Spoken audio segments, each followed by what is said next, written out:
قال الله تبارك وتعالى في القرآن المجيد والفرقان الحميد فأعوذ بالله من الشيطان الرجيم بسم الله الرحمن الرحيم ومن يبتغ غير الإسلام دينا فلن يقبل منه وهو في الآخرة من الخاسرين صدق الله.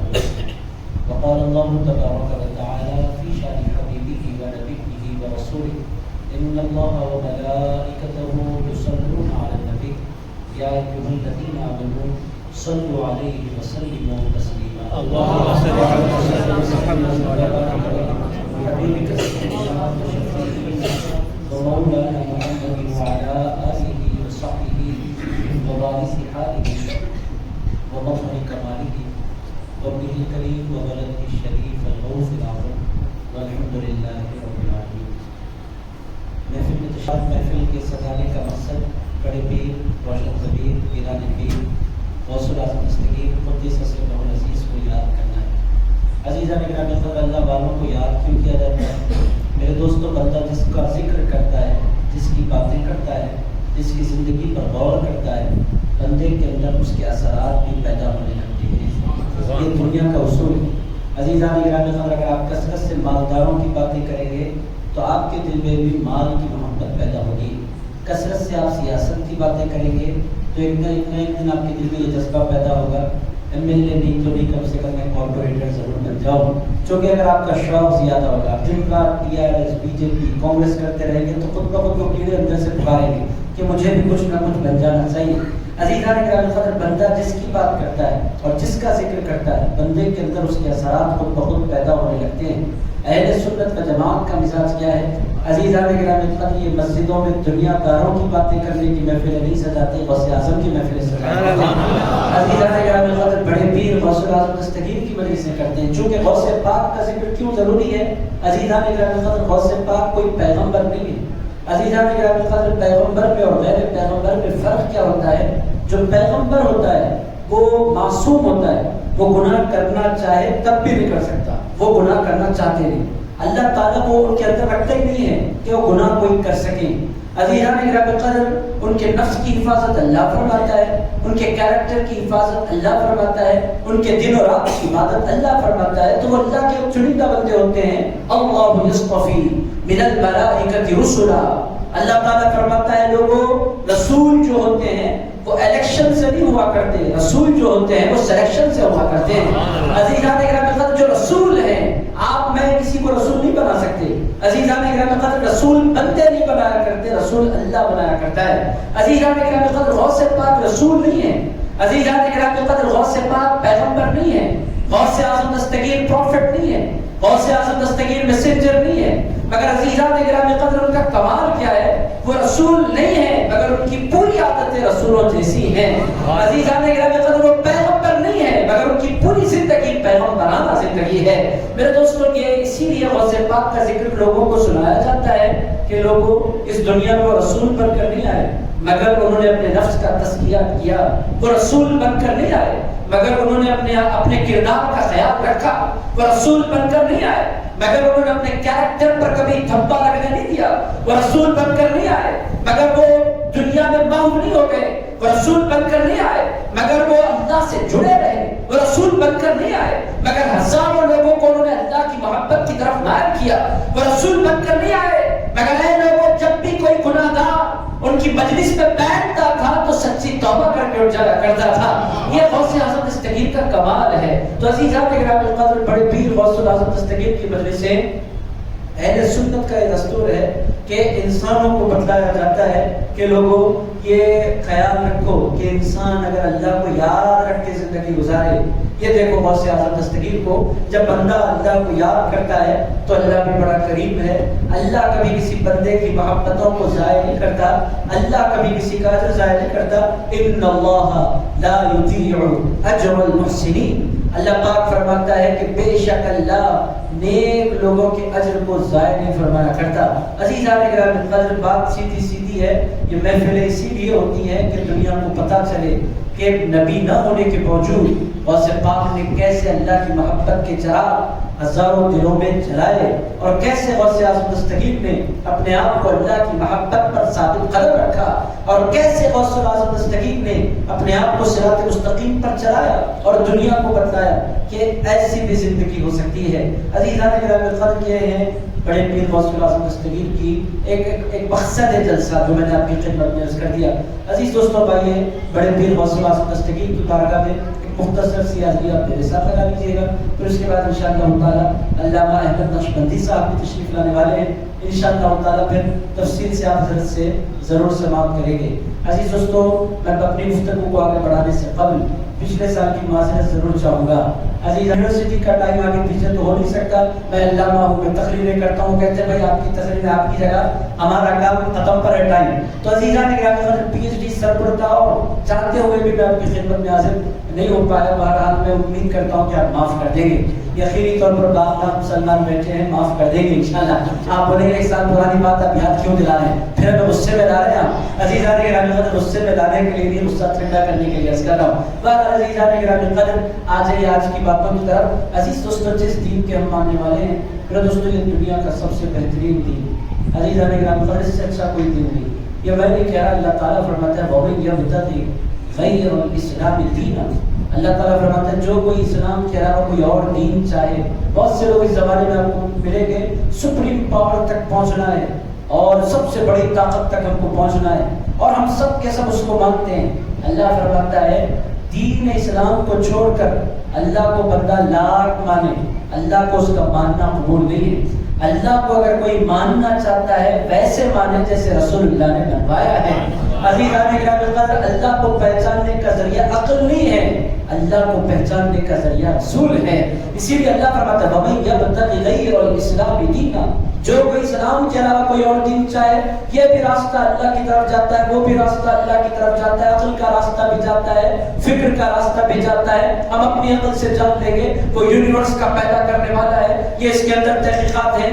اللہ فرماتا ہے اللہ تحقیق سے نہیں ملا کرتا اور اللہ تک پہنچنے کے ہزاروں راستے نہیں ہیں، لوگوں راستہ صرف ایک ہے اور وہ راستہ مدینے سے نصیب ہو جایا کرتا ہے۔ اللہ پاک فرماتا ہے ان کے علاوہ کوئی اور راستہ نہیں ہے، ان کے علاوہ کوئی اور طریقہ نہیں ہے۔ اب آپ بولیں کہ غوث پاک کی مجلس میں دین کی بات لے کر کیوں بیٹھا ہوں؟ عزیز دوستو یہی ہے، عزیزان گرامی قدر دین ہی اصل ہے اور دین ہی سب سے بڑی دولت ہے۔ مجھے دوستو بڑا افسوس بھی ہوتا ہے، اور اگر آپ دیکھیں دنیا کو، عزیزان گرامی قدر آپ لاکھ مرتبہ اللہ کی بارگاہ میں شکر ادا کریں گے کہ اللہ نے مسلمان بنا کر پیدا فرمایا۔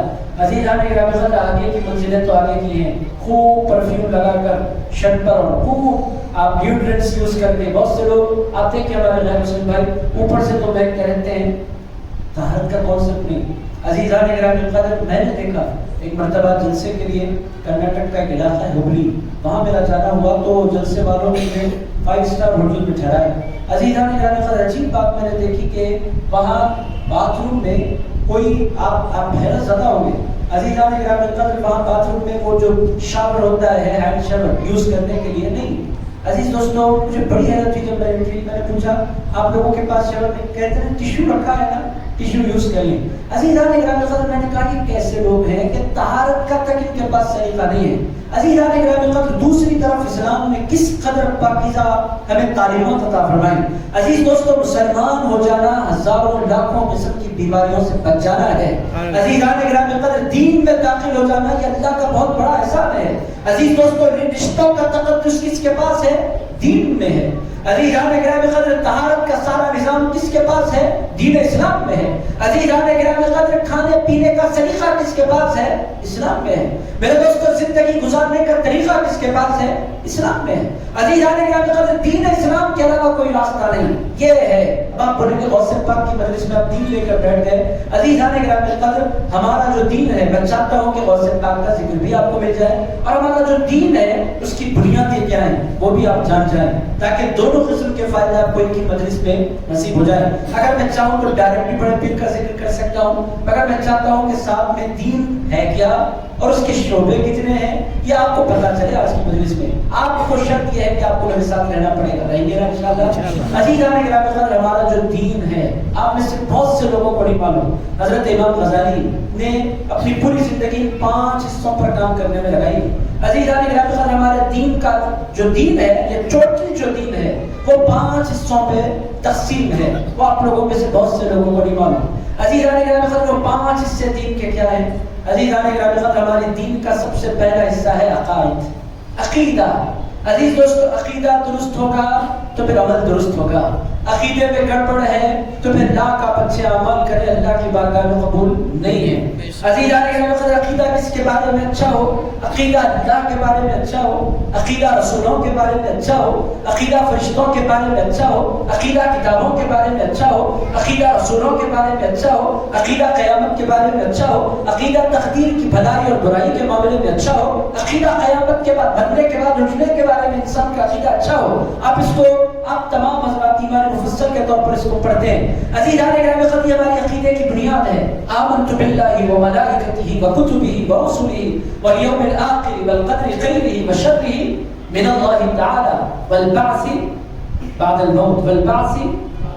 آپ لوگوں کو یاد ہے ایسا ہے اس سے مجھے دیکھ رہے کوئی عجیب چیز میں پڑھ رہا ہوں۔ عزیزان گرامی بچپنے سے ہم کو پڑھاتے ہیں، یہ چیزیں پڑھتے پڑھتے ہماری زندگی گزر گئی۔ ایمان مفصل، عزیزان گرامی قدر ایمان کی بنیاد، ایمان کا جو بنیاد ہے پہلا حصہ جو ہے وہ عقیدہ ہے۔ کیا ہے پہلا حصہ؟ اب آپ پڑھیں گے غوث پاک کب آئیں گے؟ 4-5 باتیں سن لو، اس کے بعد بڑے پیر کی طرف آپ کو لے کر چل پڑوں گا میں۔ عزیزان گرامی قدر پہلا حصہ کیا ہے؟ پہلا حصہ کیا ہے؟ ذرا زور سے یہ ہوگی بات، پہلا حصہ ہو گیا دین کا۔ عزیز دوستو یہی ہے، یہ آپ سمجھے آپ۔ عزیزان گرامی دین کا دوسرا حصہ کیا ہے؟ عقائد کے بعد جو دوسرا حصہ آتا ہے وہ عبادات۔ عزیزان گرامی عبادات کہاں ہوتی ہے؟ عبادات کا تعلق عام طور پر مسجد سے۔ عزیزان گرامی دین کا ایک بہت بڑا حصہ عقیدہ کیا ہے؟ کلمہ طیبہ میں عقیدہ آ گیا، کلمہ شہادت میں عقیدہ آ گیا۔ عزیزان گرامی جو ہی آپ مسلمان ہو گئے، جو چیز آپ پر مجھ پر لازم ہوتی ہے وہ نماز۔ عزیزان گرامی نماز کس گوشے میں ہے؟ عبادت کے۔ روزہ کس گوشے میں ہے؟ عبادت کے۔ زکوٰۃ کس گوشے میں آپ رکھیں گے؟ عبادت۔ عزیزان گرامی حج کرنا کس گوشے میں ہے؟ عبادت کے گوشے میں۔ عزیزان گرامی عمرہ کرنا کس میں ہے؟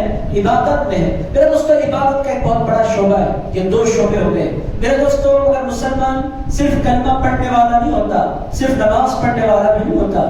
عزیز دوستو سمجھتے ہیں کہ جو بندہ نماز پڑھ لیتا ہے وہ سب کچھ کر لیتا ہے۔ عزیز دوستو مکمل دین اس کو نہیں ملا۔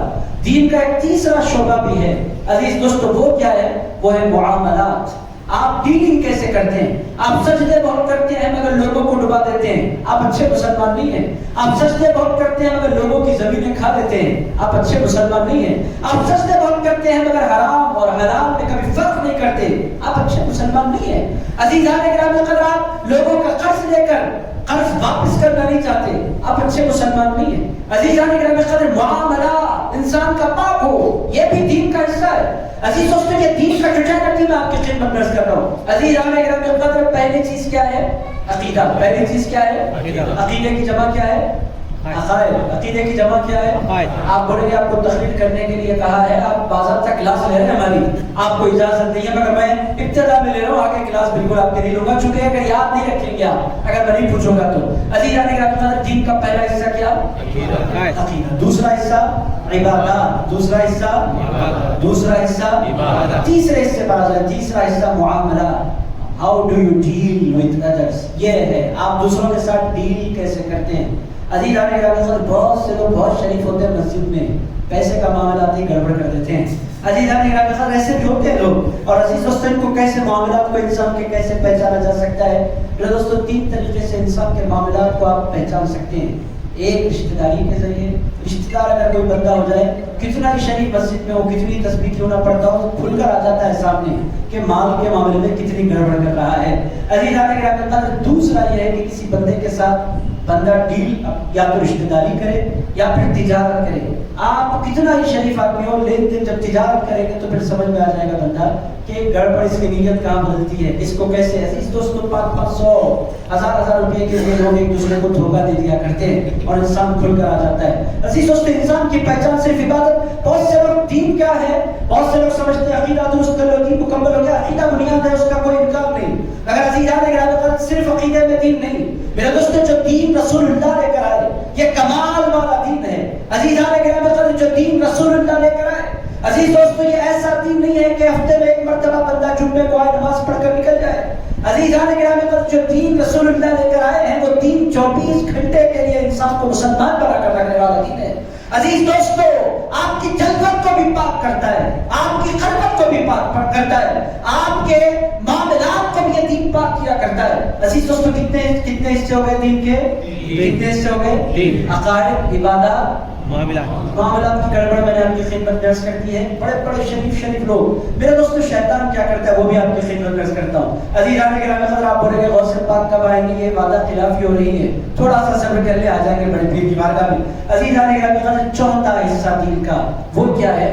وہ ہے اخلاقیات۔ عزیزان گرامی قدر، اخلاقیات کا تعلق انسان کے قلب سے ہے۔ دل میں حسد ہے، تکبر ہے، کینہ ہے، بغض ہے، نفرت ہے، عداوت ہے، یہ سارے کا سارا دل میں انسان کے بھرا ہو، وہ اچھا آدمی نہیں ہے۔ لاکھ تسبیح کرے مگر اگر وہ لوگوں کے لیے اس کے دل میں نرمی نہیں، محبت نہیں، نفرت، کدورت، عداوت، بغض، حسد، ریا، دکھاوا، یہ سب کچھ عزیزان گرامی قدر، یہ سب کچھ اخلاقیات میں آتا ہے۔ عزیز دوستو، آپ بولیں گے دین ختم ہو گیا؟ نہیں ختم ہوا۔ جو آخری حصہ ہے معاشرت، معاشرت اس کو کہتے ہیں۔ عزیزان گرامی قدر، یہ ڈسپلن آپ کے کیسے ہیں؟ یہ 5 حصے ہیں ایک دین کے۔ میرے دوستو، شیطان کیا کرتا ہے؟ پہلے وہ آپ کی خدمت میں کر دیتا ہوں۔ عزیز دوستو، سب سے پہلے شیطان کی کوشش ہوتی ہے کہ آپ کے عقیدے میں گڑبڑ کر دے۔ چونکہ عقیدہ ختم تو پھر آپ کے اخلاق کتنی اچھے کیوں نہ ہو، آپ کی عبادات کتنی اچھی کیوں نہ ہو، آپ کے معاملات کتنے اچھے کیوں نہ ہو، اور آپ کی معاشرت کتنی اچھی کیوں نہ ہو، اگر آپ کی عقیدہ اچھا نہیں ہے تو میرے دوستو پھر آپ کے پاس کچھ بھی نہیں ہے۔ عزیزان گرامی قدر، عقیدہ بنیاد ہے، بنیاد ہے تو پھر عمارت قائم ہے، بنیاد ہی نہیں ہے تو کوئی بھی عمارت قائم نہیں ہو سکتی۔ جو شیطان کی سب سے بڑی کوشش جو ہوتی ہے وہ عقیدے میں گڑبڑ، عقیدے میں بگاڑ پیدا کرنے کے لیے ہوتی ہے۔ شیطان عبادات میں بہت اچھا تھا، اخلاق بہت اچھے تھے، معاشرت میں بہت اچھا تھا۔ عزیزان گرامی قدر، اس میں کوئی خرابی نہیں تھی۔ اس کی خرابی کہاں تھی؟ وہ سب کو مانتا تھا، پیغمبر کو ماننا نہیں چاہتا تھا، رسول کی عظمت کا انکار کرتا تھا۔ عزیزان گرامی قدر، آج بھی بہت سے لوگ آپ کو ایسے نہیں جائیں گے، ان کے اخلاق اچھے ہیں، ان کی عبادت اچھی ہے، ان کا طرز معاشرت اچھا ہے، ان کی معاملات داری بہت اچھی ہے، مگر حضور کے بارے میں ان کا دل اچھا نہیں، رسول اللہ کا ذکر ان کو اچھا نہیں لگتا، رسول اللہ کا نام ان کو اچھا نہیں لگتا، رسول اللہ کی میلاد ان کو اچھی نہیں لگتی، رسول اللہ کی فاتحہ ان کو اچھی نہیں لگتی، رسول اللہ کا سلام ان کو اچھا نہیں لگتا۔ عزیزان گرامی قدر، آپ سمجھ لیجئے گا کہ سارے معاملات ان کے اچھے ہونے کے باوجود بنیاد ان کی مضبوط نہیں ہے۔ عزیزان گرامی قدر، اگر آپ ایمان کی بنیاد کھڑی کرنا چاہتے ہیں، وہ بنیاد کسی اور چیز پر کھڑی نہیں ہوتی، رسول اللہ کی غلامی پر کھڑی ہو جایا کرتی ہے۔ حضور سے تعلق کیسا ہے، حضور سے محبت کیسی ہے؟ عزیز دوستو، شیطان کرتا کیا ہے؟ کسی کے عقیدے میں بگاڑ پیدا کر دیتا ہے۔ عقیدہ کسی کا اچھا ہو گیا تو اس کو عبادت کرنے نہیں دیتا۔ آپ دیکھیں گے اچھے پکے سنی مسلمان، پکے سنی، مگر مسجدوں میں غائب ہیں۔ عزیزان گرامی قدر، قصہ کیا ہے؟ وہ جانتا ہے اگر یہ بندہ اتنے اچھے عقیدے کے ساتھ نماز پڑھے گا، چند ہی دن میں اللہ اس کو اپنا دوست بنا لے گا۔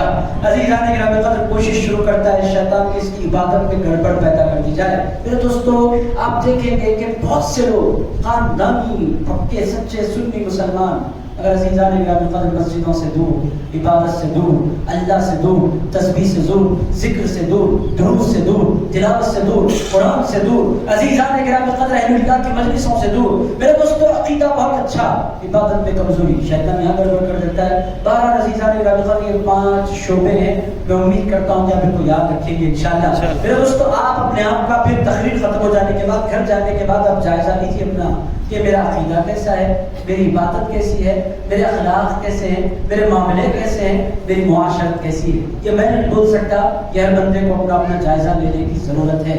ہمارے سرکار صلی اللہ علیہ وآلہ وسلم کا کمال کیا ہے؟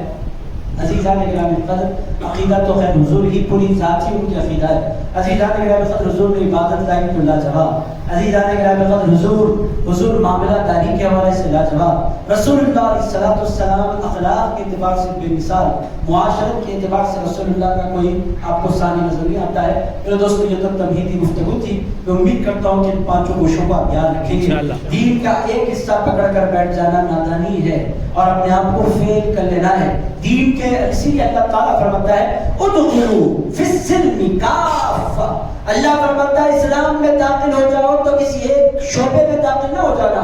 مسلمان کا مطلب یہ ہے کہ مکمل اسلام میں داخل ہو جاؤ۔ ادخلوا فی السلم کافہ، اللہ فرماتا ہے ٹوٹلی دین کو ایکسپٹ کرو، تمہارے اخلاق میں میں بھی دین نظر آنا چاہیے، تمہاری عبادات میں بھی دین نظر آنا چاہیے، تمہارے معاملات میں بھی دین نظر آنا چاہیے، تمہاری معاشرت میں بھی دین نظر آنا چاہیے۔ عزیزان گرامی قدر، ہر طرف دین ہی دین ہو، اس کو کہتے ہیں اچھا مسلمان۔ آپ دیکھیں اور آپ ایک بات ذہن نشین رکھیں میرے بھائیوں، اگر واقعی ہم دین کو سیریس لینے لگ جائے نا، ہم میں اور ہمارے اسلاف میں فرق کیا تھا؟ ایک ہی فرق ہے عزیزان گرامی قدر، وہ فرق کیا تھا؟ ہمارا دین ہماری زبانوں پر ہے، ان کا دین ان کے کیریکٹر میں تھا۔ عزیزان گرامی قدر، فرق اتنا ہی ہے۔ اور میرے دوستو، آج بھی دنیا مائل ہے دین کی طرف، آپ لوگوں کے سامنے زندہ مثال ہے۔ میرے دوستو، میں خطر کی کوئی تعریف نہیں کر رہا، مگر مجھے ایک بات اس کی بہت اچھی لگی۔ عزیزان گرامی قدر، ان کے عقیدے کا لاکھ بگاڑو، اپنی جگہ وہ اختلافات، مگر عزیزان گرامی قدر، ایک کام انہوں نے کیا کیا؟ ایک ہی کام ان لوگوں نے کیا۔ ان لوگوں نے کہا فیفا چل رہا ہے، ساکر کا میں کوئی شوقین نہیں، میں کبھی زندگی میں کوئی میچ دیکھتا نہیں، اخبارات کے ذریعے، میڈیا کے ذریعے جو بات مجھے پتہ چل رہی ہے وہ آپ کی خدمت میں عرض کر رہا ہوں۔ آپ دل میں سوچ رہے ہیں میں موضوع سے بہت دور چلا جا رہا ہوں، پلٹ کر آ جاؤں گا، قصہ ختم، تمید ختم پر ہے۔ عزیز دوستو، میں آپ کی خدمت میں عرض کروں کہ دین کا امپیکٹ ہوتا ہے۔ عزیزان گرامی قدر، فیفا ورلڈ کپ کا آغاز ہوا، ان لوگوں نے کیا عام طور پر چیئر لیڈرز ناچتے تھے اور گانے اور شراب اچھالا جاتا تھا، عورتیں ناچتی تھیں اور ورلڈ کپ کا آغاز ہوتا تھا۔ ان لوگوں نے کہا آپ ہمارے مہمان بن کر آئے ہیں، ہم اپنے طور پر ورلڈ کپ کا آغاز کرنا چاہتے ہیں۔ تو فیفا کے لوگوں نے کہا بالکل کیجیے۔ ان لوگوں نے قرآن کے ذریعے فیفا کی ورلڈ کپ کا آغاز کیا، اور جتنی خواتین انٹر ہونے والی تھی ان لوگوں نے کہا ہمارا اپنا کلچر ہے، ہماری اپنی تہذیب ہے، یہاں ننگے بدن کوئی داخل نہیں ہو سکتا۔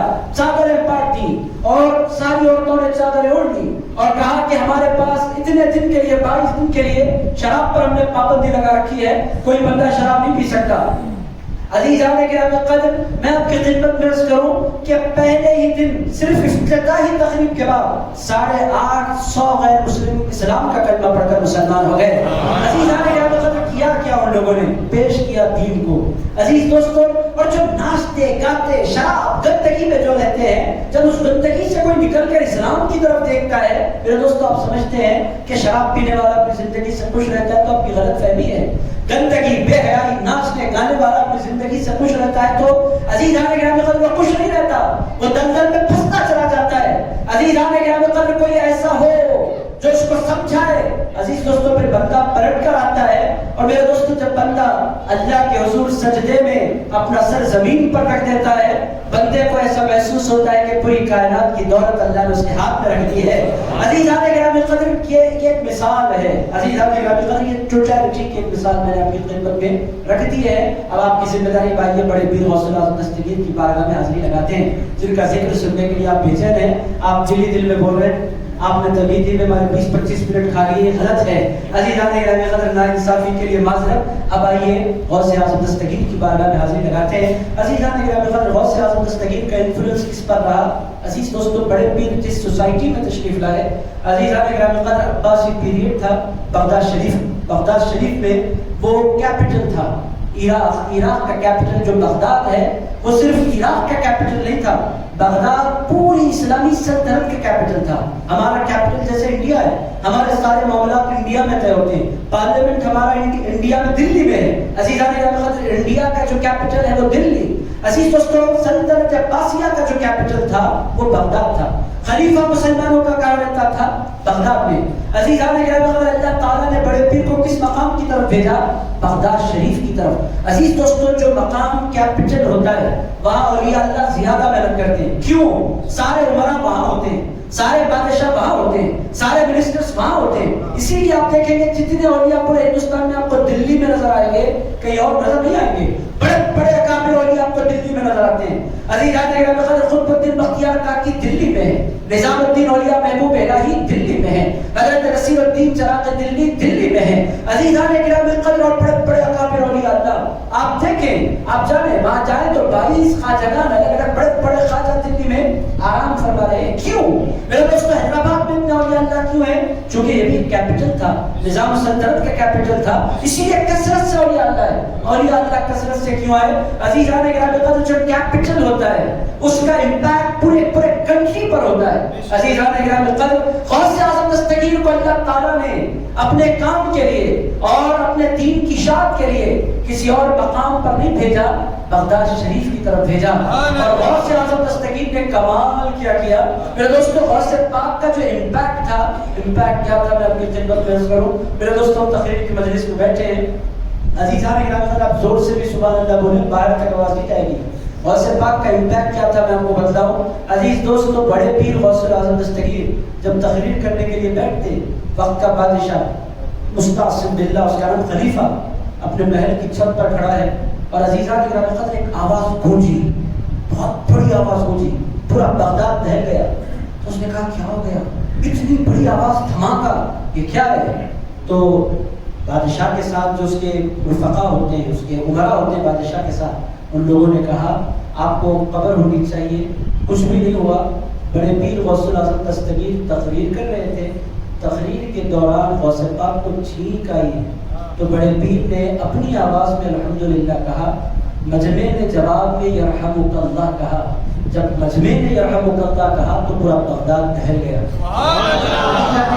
آپ کا مندازہ لگائے کس قدر بڑا امپیکٹ تھا. یرحمک اللہ، سبحان اللہ، تو اب جی جان لگا کر طاقت سے بولتے ہیں. اب نعرہ لگائے تو پوچھو ہی نہیں. بہت سے لوگ تو ڈر جاتے ہیں ہمارے نعروں سے، یہ اتنے خطرناک نعرے کیوں لگاتے ہیں بیٹھے بیٹھے. عزیز دوستوں، ہمارے لوگوں کی ایسی مردہ مجلسیں ہوتی ہیں، وہ سر جھکا کر رونے کی مجلسیں. عزیزان گرامی، ان کے اندر کوئی جذبہ نہیں، کوئی شوق نہیں. اور اہل سنت کی مجلسوں میں مقرر بھی زندہ ہوتا ہے، سننے والے بھی زندہ ہوتا ہے. اہل سنت و جماعت کی مجلسیں ہیں، یہ آپ کو پھر کہیں نظر نہیں آئے گا. اور بعض چیختے ہیں، ان کا تو پوچھ ہی لوگ کو. میں کالا پہن کر بیٹھا ہوں، اگر آپ لوگ سمجھ رہے ہیں وہ کالا نہیں ہے، یہ کالا الگ ہے. عزیزان گرامی، کہا وہ لوگ تو بے وجہ چیختے ہیں، مسلسل ویسا بھی چیخنا فطرت کے خلاف ہے. عزیزان گرامی، کوئی بات دل کو لگ جائے پھر بندہ کہہ دے سبحان اللہ تو ہے. عزیزان گرامی، اسی لیے دیکھیں گے جو بیلنس، بعض لوگ ایسا بیٹھتے ہیں زندہ بیٹھے ہیں کہ نہیں معلوم نہیں، بالکل مردے کی طرح. بولنے والا بھی ایسا ہے آہستہ، اور عزیزان گرامی سننے والا تو اور سے زیادہ خطرناک. عزیزان گرامی، اور دوسری طرف کچھ ایسے لوگ ہیں خالی چیختے، مقرر بھی چیخ رہا ہے، وہ ممبروں پر بیٹھتے ہیں ذاکر، اور عزیزان گرامی مجمع بھی چیخ رہا ہے، سب مل کر ایک ساتھ چیخ رہے ہیں. بیلنسنگ اگر آپ دیکھنا ہے تو اہل سنت کی مجلس میں آئیے. عزیزان گرامی، جب بولنا ہے تو بولنا ہے، جب نہیں بولنا ہے تو نہیں بولنا ہے، جب سننا ہے سبحان اللہ، جب کہنا ہے تو کہنا ہے، نعرہ لگانا ہے تو نعرہ لگانا ہے. عزیزان گرامی، نعرہ نہیں لگانا ہے تو نہیں لگانا ہے. آپ بڑے اچھا چڑھایا جا رہا ہے تاکہ ہم آپ کی تقریر سنیں. عزیزان گرامی، میں چڑھا نہیں رہا، یہ حقیقت ہے، یہ آپ کی تعریف نہیں ہے، یہ اہل سنت و جماعت کی تعریف ہے. عزیزان گرامی، میں آپ کی خدمت میں عرض کروں، بڑے پیر غوث اعظم دستگیر کا امپیکٹ کیا تھا. عزیز دوستوں، وہ تشریف لائے تو بغداد میں لائے. سوسائٹی کا عالم کیا تھا عزیز دوستوں، چھوٹی چھوٹی بات پر لوگ جھگڑ پڑتے. عزیز دوستوں، دنیا میں دو قسم کے لوگ ہوتے ہیں، ایک کام والے، ایک جھگڑے والے. دو ہی قسم کے لوگ دنیا میں ہیں. کام والے جھگڑا نہیں کرتے، جھگڑے والے کام نہیں کرتے. عزیز دوستو، آج کل یہ فیس بک نکلنے کے بعد تھوڑی سی آواز جھگڑے کی لگ رہی ہے لوگوں کو. مجھے بھی پکڑ کر لوگ کھینچتے تھے، میں تھوڑے دن جھگڑے میں بھی پڑا، اس کے بعد میری سمجھ میں آ گیا جھگڑتے رہو تو کام نہیں ہو سکتا. اب وہ مجھے لاکھ گالی دیں، میں کسی کی گالی کا جواب نہیں دیتا. گالی کا اگر آپ جواب دیں گے تو اس کو موقع ملے گا کچھ اور بولنے کا. میں نے کہا اگر بہت سا بندہ گالیاں مجھے دے دیتا ہے، آرام سے میں بچے کے نوجوانوں سے کہتا ہوں ہماری ٹیم کے بیٹے ٹائم نکال کر اس کو ڈیلیٹ کر دو، پھر دوسری مرتبہ گالیاں، پھر ڈیلیٹ کر دو. 2-3 مرتبہ آپ ڈیلیٹ کر دیں گے تو گالی ہی نہیں دے گا. اگر آپ اس کو جواب دیں گے تو پھر اس کو تو شوق لگے گا. کچھ ایسے لوگ اس دنیا میں ہوتے ہیں جو جھگڑا کرنا چاہتے ہیں. عزیزان گرامی، کام کرنے والا کیا نہیں کرتا؟ جھگڑا نہیں کرتا. اور جھگڑا کرنے والا کام نہیں کرتا. یہ اصول ہے. بڑے پیر غوث اعظم دستگیر جب تشریف لائے، میرے دوستوں، چھوٹی چھوٹی بات پر جھگڑا ہوتا تھا. وہ جھگڑا ہوتا تو کتنا ہوتا ہے کہ ایک مسئلے کو لے کر کئی سال تک بحثیں چلتی تھی. مناظرہ شروع ہو گیا تو کھانے کا بریک، اس کے علاوہ ادھر کچھ علماء ادھر کچھ علماء، پھر ان کی ٹیم ان کی ٹیم، ادھر کی ٹیم ان کو چڑھا رہی، ادھر کی ٹیم ان کو چڑھا رہی. اور عزیزان گرامی، بحثوں سے کبھی دین نہیں پھیلا کرتا، مناظروں سے کبھی دین نہیں پھیلا کرتا. حضرت خواجہ غریب نواز ہندل ولی تشریف لائے ہندوستان، پوری زندگی میں غریب نواز نے ایک بھی جھگڑا نہیں کیا. کیوں نہیں کیا؟ غریب نواز جانتے تھے دین جھگڑوں سے نہیں پھیلا کرتا، دین تو مصطفیٰ کے اخلاق سے پھیلا کرتا. عزیزان گرامی قدر، غوث اعظم دستگیر جب دنیا میں تشریف لائے تو جھگڑوں کا دور، چھوٹی چھوٹی بات پر بحثیں چھڑ جاتی. بات نکلی ہے غریب نواز کی، ایک بات سنا دیتا ہوں غریب نواز کی. غوث اعظم غریب نواز جدا جدا نہیں ہے. عزیزان گرامی قدر، ہماری دو آنکھیں جیسے ہیں، ہمارے ایمان کی بھی دو آنکھیں ہیں. ایک کو غوث اعظم کہتے ہیں، دوسرے کو غریب نواز. عزیزان گرامی قدر یہ دونوں کے دونوں ہماری عزت ہے، ہماری شان ہے، ہمارا وقار ہے، عزیزان گرامی قدر ہماری پہچان ہے۔ عزیز دوستو، ہم ان کو چننا چاہتے ہیں، پھر دنیا میں کسی کو نہیں چاہتے۔ پیغمبروں کے بعد ہم کن کو جانتے ہیں؟ ہم کہتے ہیں ایک غوث اعظم دستگیر کو جانتے ہیں، دوسرے خواجہ غریب نواز کو جانتے ہیں۔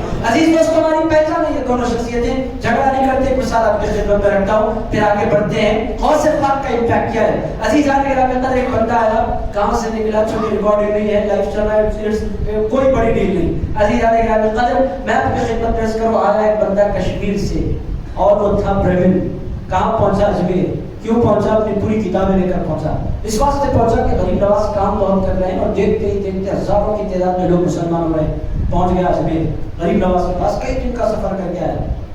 غریب نواز عصر کے بعد اپنی خانقاہ میں بیٹھے ہیں، وہ تلک وغیرہ لگا کر پورا برہمن اس کی جٹوں کے ساتھ انٹری لی اس نے حضرت خواجہ غریب نواز کے پاس۔ حضرت خواجہ غریب نواز مجلس میں بیٹھے ان کی اجمیر کی خانقاہ میں تشریف فرمائے، آ گیا، اتنی بہت سی کتابیں اس کے ساتھ، آ کر کتابیں رکھی سامنے۔ اے معین الدین، میں آپ سے بات کرنا چاہتا ہوں۔ حضرت خواجہ غریب نواز نے ارشاد فرمایا، کہاں سے آیا ہوں؟ میں کشمیر سے آیا ہوں۔ حضرت خواجہ غریب نواز نے فرمایا، میں تھکے مانگتے مسافر سے کبھی بات نہیں کرتا۔ نہیں میں بات کرنے کے لیے تیار ہوں۔ کہنے لگے میں تھکے ہوئے دماغ سے کبھی بات کرتے ہی، تم تھکے ہوئے ہو، اب پھر کیا کرنا ہے مجھے؟ ارشاد فرمایا، تھکے ہوئے ہو، گرم پانی کا تمہارے لیے انتظام کیا جائے گا، پہلے پانی نہا لو۔ یہ کیا زبردستی ہے؟ کہنے لگے نہیں تم تھکے ہوئے، پانی نہا لو، گرم گرم پانی نہا کر میں آ جاؤں آپ سے بات کریں گے۔ اس کے بعد گیا، پانی وغیرہ نہا کر فریش ہو کر صاف پاک کپڑے پہن کر آ گئے۔ حضرت اب مناظرہ، کہنے لگے کھانا نہیں کھائے، بھوکے آدمی سے کیسے ہو سکتی ہے؟